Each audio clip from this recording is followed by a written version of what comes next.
黃大仙天主教小學呢係我哋教區學校嘅一個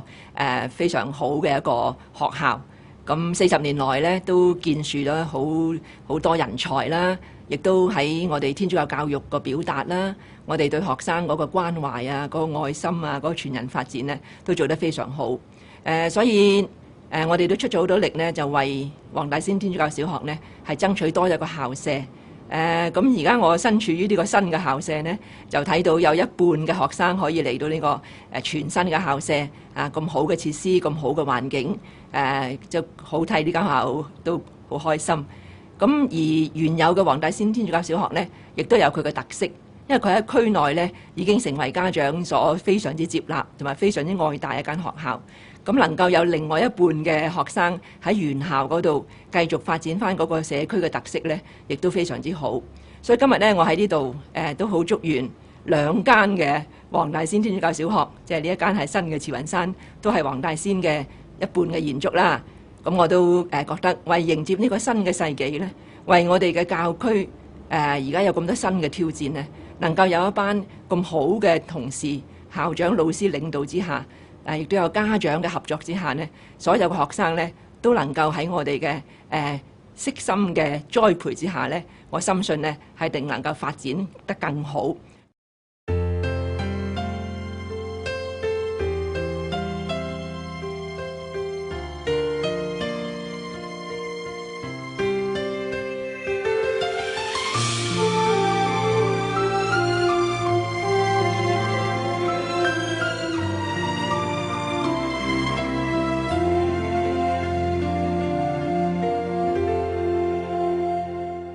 人生中有歡喜，難免亦常有淚。我哋大家在獅子山下相遇上，總算是歡笑多於唏噓。人生不免崎嶇，難以絕無掛慮，既是同舟在獅子山下這共濟，拋棄區分求共對，放開彼此心中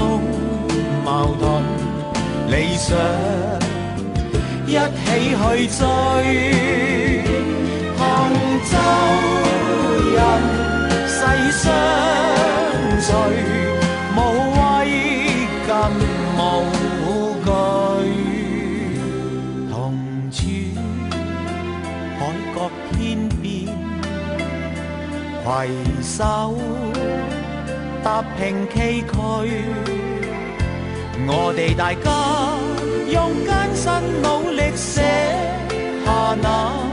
不朽香港名句。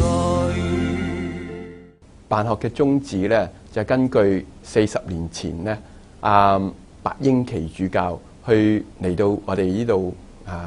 傳福音嘅時候咧，就發覺到咧係最好用呢個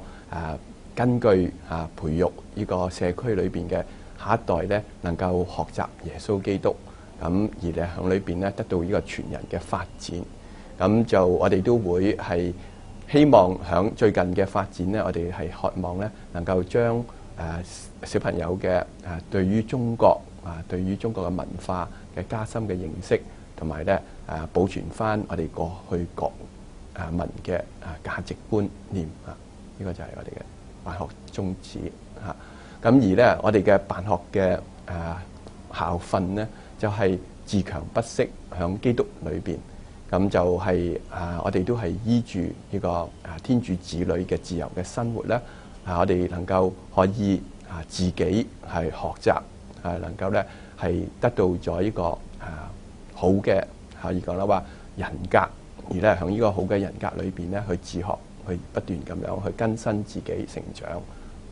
本校係喺1962年嘅2月創辦嘅，當時咧只係喺上午校開咗12班，即係1同埋2年級各6班。喺同年嘅9月，全校嘅班級已經係增至48班啦，即係上晝班有24班，下晝班亦都有24班，係一間標準嘅小學。咁當時創校嘅校監呢，就係郭法治神父，上午校校長係徐順珍女士，下午校嘅校長就係陳允靜女士。喺60年代，黃大仙呢係一個典型嘅平民區，區內呢總共係有30幾座嘅7層嘅徙置大廈，同埋有10幾座嘅廉租屋。咁可以講得人煙相當稠密，對於提供教育嘅服務呢係十分需要嘅。咁因此天主教教區就喺黃大仙嗰度興建咗本校啦。黃大仙天主教小學喺1962年嘅2月開校，距離現在已經有40年啦。今年2002年啱啱係佢嘅40週年嘅生日，當然我哋覺得好高興啦，亦都值得慶祝嘅。咁喺呢個咁高興嘅日子，我哋非常之多謝我哋在天嘅大父，因為冇佢嘅眷顧同埋保守，我哋就唔會有今日嘅成就。我哋好着重學生嘅多元智能嘅發展同埋均衡嘅學習。我哋嘅口號係多元智能，學習均衡，挑戰自我，發展潛能。所以咧，我哋今年嘅課程設計方面咧，就係包含咗呢個元素啦。例如我哋有課程調適啦、創意教學啦、戲劇嘅發展啦，同埋資訊科技教育，亦都有全方位嘅學習，加上咧有協作教學添。除咗咁之外，我哋學校嘅面貌亦都有好大嘅改善，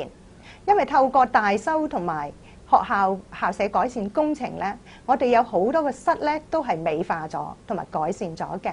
例如而家坐喺度嘅校長室啦、會客室啦、圖書館啦、祈禱室啦、學生活動中心啦、多用途室啦，甚至我哋個教員室同埋電腦室都係改善咗好多嘅。咁我哋希望喺呢一個咁美化咗嘅環境裏邊學習，我哋嘅學生能夠好好咁樣愉快咁學習。寒有日光預備學着的快樂兒童將那受驗我蹉跎，神神學子前程無限，天主寵愛成靈變，互助互愛靠有光，大在無限，來用途用，志向不息。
慈雲山天主教小學咧，坐落喺香港第一條學校村裏邊。咁我哋有最好嘅標準千禧校舍，而我哋嘅學校咧係屬於香港天主教嘅辦學團體。咁我哋期望住我哋學校喺教區校裏邊咧，都成為一個先驅者。上午校喺今年9月搬到上嚟蒲崗村道嘅新校舍，但係我哋仍然保持翻我哋嘅校訓同埋校徽，代表住我哋將皇天嘅精神係繼續發揚。喺呢個咁美麗嘅環境裏邊，我哋希望用多元化嘅活動培育我哋嘅小朋友係有一個健康嘅成長，好愉快咁學習，培養出正確嘅人生觀，邁向全人教育嘅發展。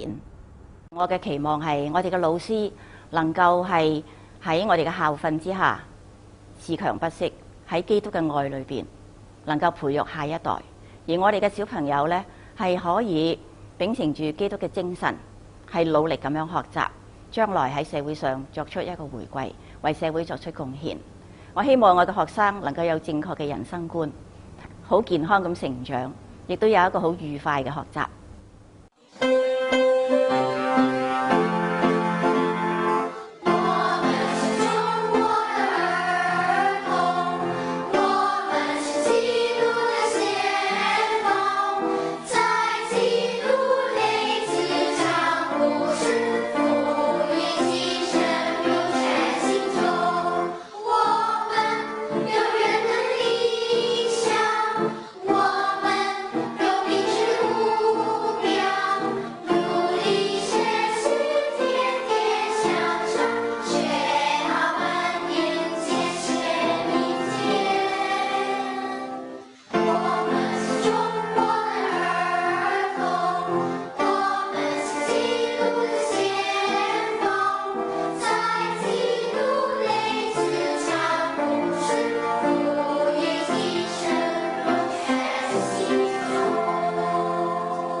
教會辦學咧，其實好希望咧能夠透過校園生活咧，係將福音嘅信息